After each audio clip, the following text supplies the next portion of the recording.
Vous êtes sur NAL TV International. Mesdames et messieurs, bonjour. On vient d'assister à l'événement de cette journée. C'est la cérémonie d'investiture du président Abdel Fattah el-Sisi pour un nouveau mandat à la présidentielle. Et donc la cérémonie qui a été retransmise depuis la nouvelle capitale administrative. Le président el-Sisi a prêté serment ce matin, devant le Parlement pour son troisième mandat à la tête de l'Égypte. Au pouvoir donc depuis une décennie, le président el-Sisi devrait rester à son poste jusqu'en 2030 et le président el-Sisi avait remporté en décembre l'élection présidentielle avec 89,6% des voix face à 3 autres candidats. Son nouveau mandat qui va débuter dès mercredi, dès demain, et pour une durée de 6 ans, est censé être le dernier conformément à la Constitution. Selon les images qu'on vient de voir, les images de la cérémonie d'investiture organisée ce matin et retransmise à la télévision égyptienne, le président el-Sisi a prononcé son serment devant les députés rassemblés au siège du Parlement dans la nouvelle capitale administrative à l'est du Caire. L'événement donc marque aussi l'inauguration officielle de cette nouvelle capitale selon les médias locaux. Donc à quelques heures de la cérémonie d'investiture du président el-Sisi, la nouvelle capitale administrative a fait peau neuve. Cette cérémonie est considérée comme une inauguration officielle de la nouvelle capitale administrative, comme on vient de voir. Donc les détails dans ce compte-rendu signé Marwa Arafa et Shahinaz Ismail.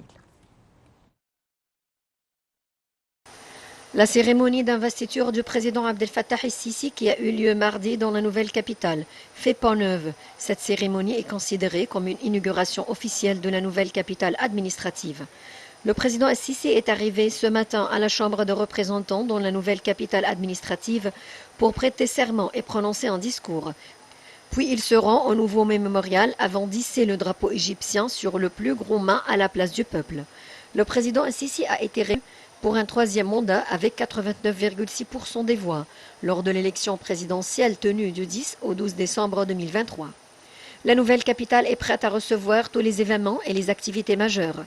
L'État sera géré à partir de la nouvelle capitale, dont le monde entier suit l'échelle de réalisation après 6 ans de son lancement. Sur une superficie de 730 km², le projet de la nouvelle capitale administrative a été lancé en 2017. Son objectif est de créer une ville à la fois inclusive, intelligente et durable, symbolisant la modernité et la force de l'État égyptien. Plus de 100 institutions gouvernementales, y compris 30 ministères et leurs organes affiliés, ont été transférés à la nouvelle capitale administrative pour y poursuivre leur activité. Actuellement, environ 40 000 employés et ouvriers y travaillent. Située à 60 km du Caire, cette ville intègre 25 quartiers résidentiels, soit environ 1,1 million de logements et 40 000 chambres d'hôtel, en plus d'un parlement, d'un palais présidentiel et d'un aéroport international. Selon l'Organisme général de l'information, la capitale devrait accueillir 6,5 millions d'habitants à l'achèvement de son expansion, générant ainsi près de 2 millions d'opportunités d'emploi. Le coût de la première phase est estimé à 45 milliards de dollars.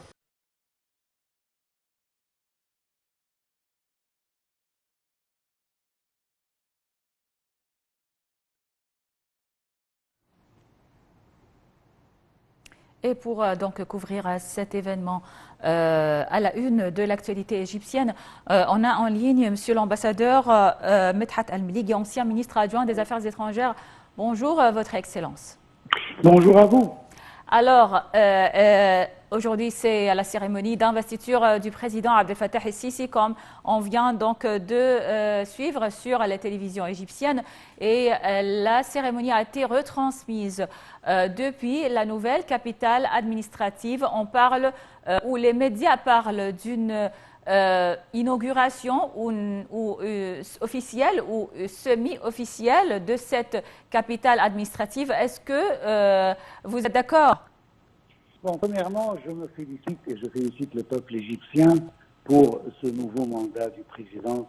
Et si vous me permettez, Et en tant que citoyen, avant d'être ambassadeur ou analyste politique, je suis vraiment content et je suis vraiment satisfait de ce que j'ai vu en ce qui concerne la nouvelle capitale administrative.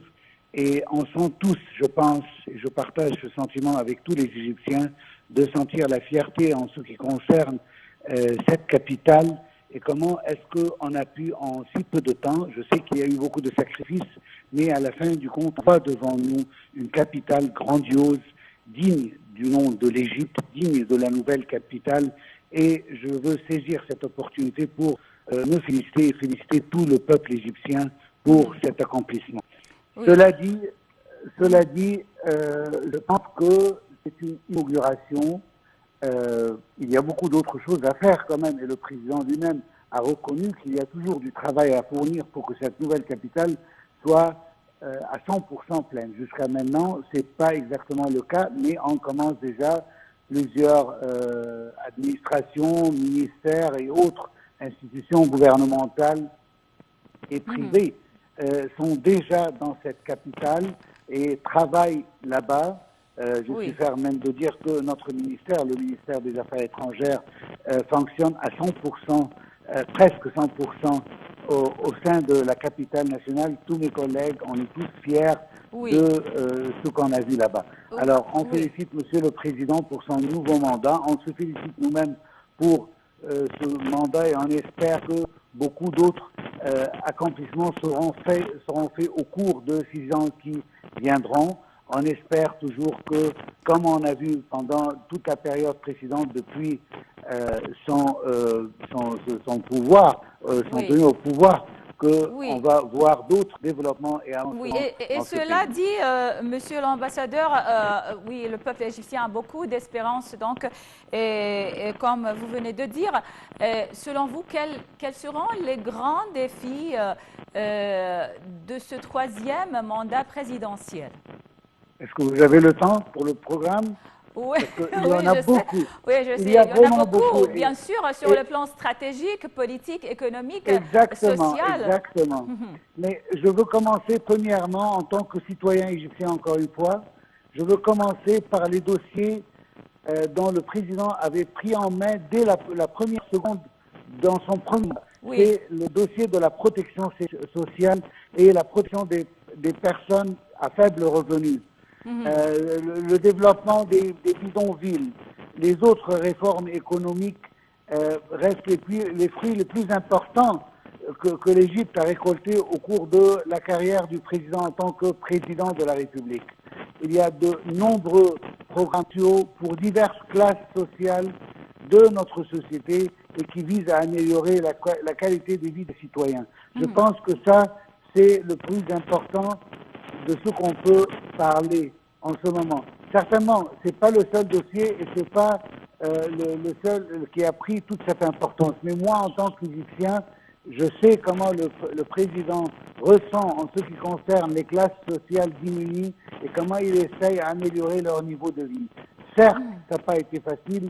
Certes, comme il vient de le préciser, Monsieur le Président, que les circonstances internationales et régionales ont impacté la vitesse avec laquelle il voulait arriver à ce point, mais on est au chemin, il y a des problèmes certainement, on doit le dire, sinon on serait des menteurs. Le président lui-même reconnaît qu'il n'est pas arrivé à la fin de son trajet, qu'il y a beaucoup d'autres choses qui doivent être accomplies pour le citoyen égyptien.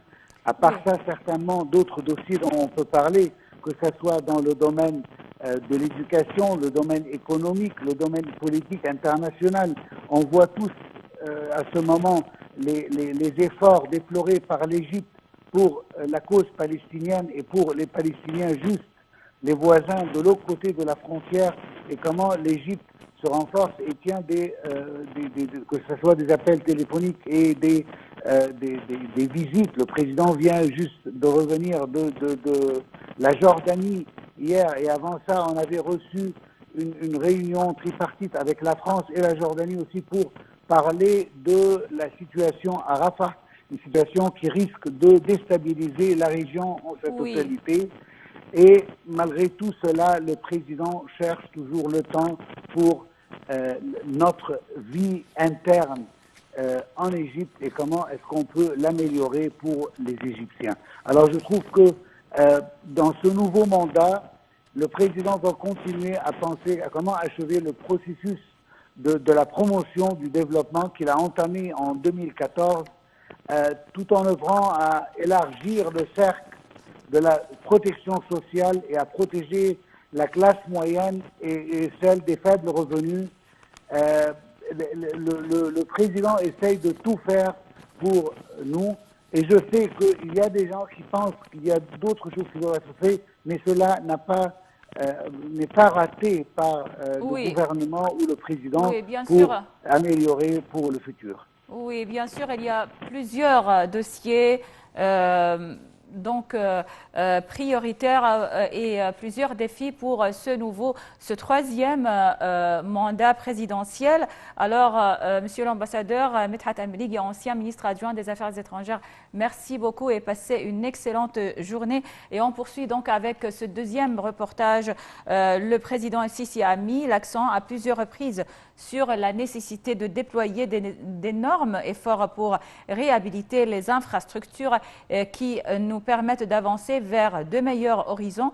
Il a réitéré son affirmation selon laquelle si nous arrêtons le développement, nous serons en contradiction avec la réalité qui nous entoure.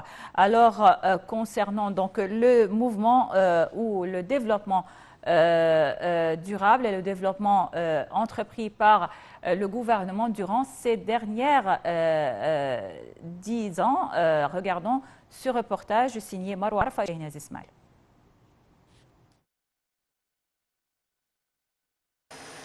Le président Abdel Fattah el-Sisi a mis l'accent à plusieurs reprises sur la nécessité de déployer des énormes efforts pour réhabiliter les infrastructures qui nous permettent d'avancer vers des meilleurs horizons. Il a réitéré son affirmation selon laquelle, si nous arrêtons le développement, nous serons en contradiction avec la réalité qui nous entoure, a-t-il déclaré. Cette déclaration a été faite lors de l'inspection par son Excellence de l'Académie militaire égyptienne.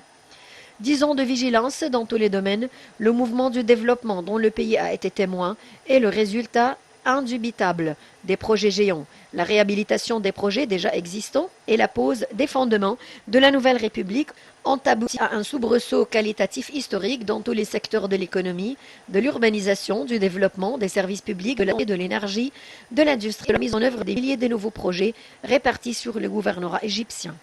Les dirigeants politiques ont compris que les infrastructures sont l'épine dorsale du développement durable des sociétés et qui prêter attention contribuent à attirer les investissements.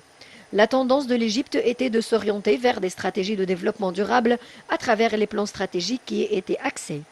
Les avis des analystes économiques s'accordent unanimement sur le fait que les projets nationaux sont planifiés, dirigés et mis en œuvre par le peuple, car plusieurs réalisations et succès ont été obtenus en termes de développement global et équilibré en Égypte depuis le second semestre 2014, ce qui a prouvé qu'un État qui possède une réelle volonté et la direction peut faire des pas vers un développement global. L'État a adopté des nouvelles politiques pour développer et localiser les industries en proposant des nouveaux paquets d'incitation à l'investissement afin d'encourager l'attraction d'institutions locales et étrangères vers ces complexes, y compris le processus de financement, ainsi qu'une formation efficace des travailleurs de la création de programmes pour encourager industrie et exportation. Grâce à ces incitations, il y aura une accélération de la mise en œuvre des programmes de ces complexes industriels jusqu'à la création de villes économiques et l'expansion de la création de plusieurs nouveaux clusters industriels.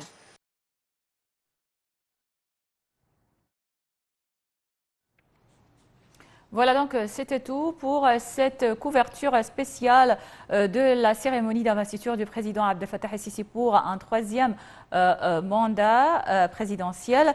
Merci pour votre attention. Je vous laisse donc avec la suite de nos programmes en langue anglaise qui se poursuivent avec ma collègue Angie Mer.